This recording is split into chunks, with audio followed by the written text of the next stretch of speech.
Section 4.8 is on quadratic inequalities. To graph a quadratic inequality, we're going to start by graphing the related quadratic function.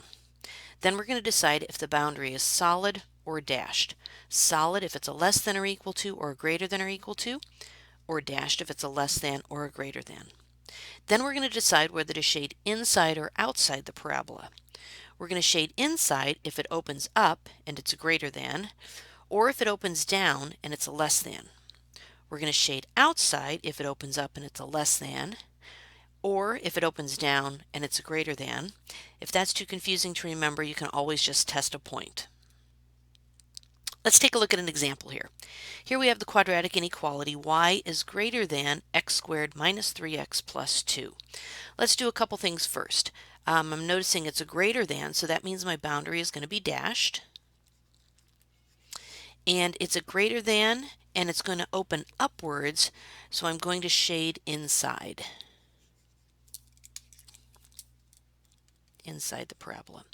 So let's get a few points to graph here. I think I'll start by finding my vertex. And recall to do that, it's going to be negative b over 2a, which gives me 3 over 2. And that's the x of my vertex, and now I will find the y of my vertex by plugging that into the function. So 3 over 2 squared minus 3 times 3 over 2 plus 2 gives me 9 over 4 minus 9 over 2 plus 2. And using my calculator, that gives me a negative 1/4. So my vertex is the point 3 over 2 comma negative 1/4. And I'll graph that. That's going to be a little tricky since, let's see, that's going to be 1.5 and down just a little bit. Doesn't have to be super precise. Now I'd like to find a couple more points to graph, and to do that I think I'm going to find the roots. So I'm going to take the quadratic equation, and I believe this one is factorable. That'll factor into an x minus 2 and an x minus 1. So x is equal to 2 and x is equal to 1. So those are going to be 2 points on the x-axis.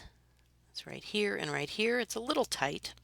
Now I can draw my parabola, and it's going to be dashed. I don't think I can get a dash in there, so we're just going to kind of go up a little bit like this. I do know that it opens upward since a is positive. And I need to shade inside. So I'll just shade a little bit like that. And that's graphing a quadratic inequality. Next thing we're going to take a look at is solving quadratic inequalities, and there's two ways to do this. One is by graphing and the other is algebraically. Starting by graphing, again we're going to graph its related function. And if the quadratic inequality is less than 0, we're going to identify the x values for which the graph is below the x-axis. If the quadratic inequality is greater than 0, we're going to identify the x values for which the graph is above the x-axis. And so your solution is going to be either an and or an or inequality. Here's a little chart from the textbook which might be a little helpful. So if you have a quadratic inequality that is less than 0, that's going to look like either of these cases right here. In this case, a is positive, so it's opening upward, and the part of the graph that is below the x-axis is this down here, and that's represented on the x-axis by this red line right here. So that's going to be an and inequality. If the parabola opens downward, if a is negative, the part of the graph that is below the x-axis is this little piece on the left here and this little piece here, and that's going to be represented by an or inequality. If your quadratic inequality is greater than 0 and it opens upward, we're looking at the part that's above the x-axis, so that's going to be this little arm on the left here and this little arm on the right, which will be represented by this red line, an or inequality. If your parabola opens downward, the part that is above is kind of this mountain peak here, which is going to be represented by the and inequality of this red line right here. So let's take a look at an example. Here we have the quadratic inequality x squared minus 4x plus 3 is greater than 0. So I'm going to start by finding my vertex, and I'll do negative b over 2a, and that gives me a 2 for the x of my vertex. And then let's plug that into the function. So that's going to give me 4 minus 8 plus 3, or a negative 1. So my vertex is the point 2, negative 1. Let's find its roots. And to do that, I believe this one is also factorable. If any of these weren't factorable, you can always use the quadratic formula to find your roots. So that's going to be an x minus 3 and an x minus 1. So x equals 3 and x equals 1, and that's going to give me a couple points to graph over here.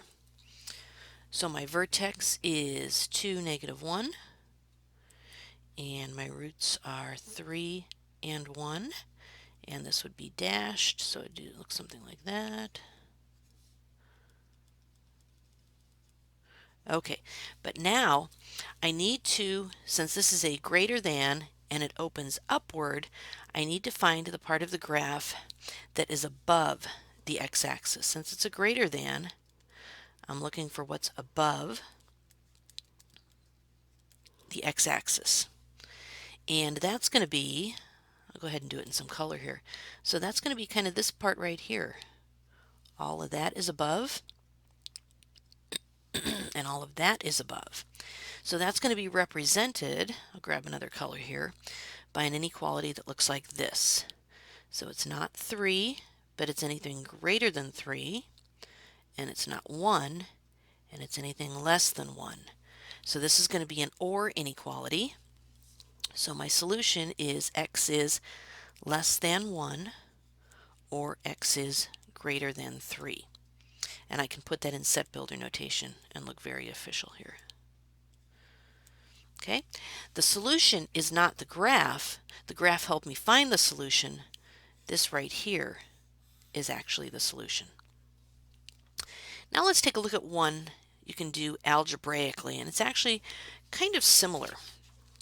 In this case, I'm going to just kind of focus on a number line. The x-axis is kind of a number line. So let's start by finding its roots.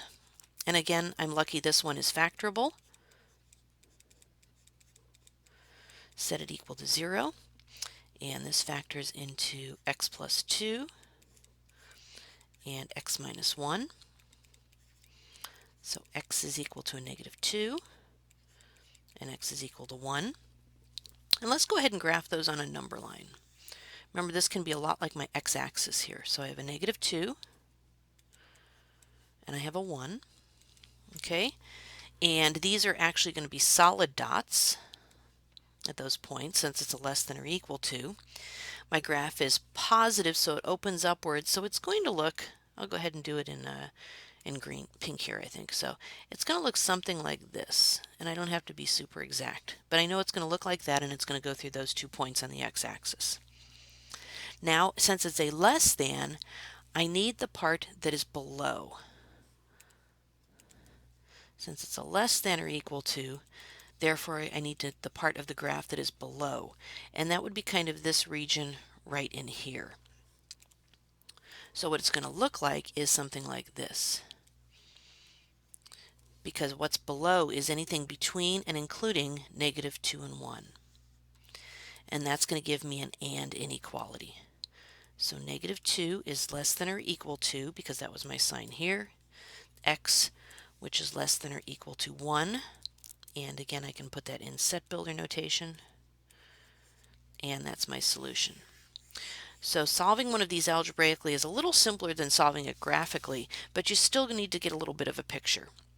The other way you can do this is you can actually think of this as 3 different regions: the area that's less than negative 2, the area that's between negative 2 and 1, and the region that is greater than 1, and test a point in each area. But I think it's just a little easier to sketch what the graph might look like. So in this section we took a look at quadratic inequalities, how to graph them, and how to solve them both by graphing and algebraically.